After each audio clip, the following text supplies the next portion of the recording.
Petrol डिझेलवरचा दर नियंत्रणीत ठेवण्यासाठी सरकारनं मोठं पाऊल उचललंय।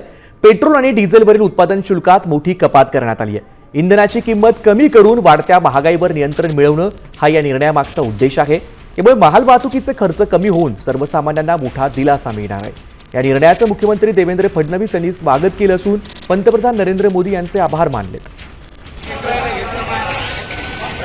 युद्धामुळे जे काही तेलाचे भाव वाढले आहेत त्याचा इम्पॅक्ट हा सामान्य ग्राहकावर येऊ नये म्हणून प्रति लिटर पेट्रोल डिझेलवरची एक्साइज ड्यूटी ही 10 रुपयांनी कमी केली आहे। त्यामुळे कच्च्या तेलाच्या वाढलेल्या भावाचा इम्पॅक्ट हा आता ऑइल कंपनीज सहन करणार आहेत आणि भारत सरकार सहन करणार आहे। त्यामुळे सामान्य ग्राहकाला अधिकच्या दरात पेट्रोल डिझेल घ्यावं लागणार नाही। मी याबद्दल भारत सरकारचे आणि प्रधानमंत्री मोदी यांचे आभार मानतो।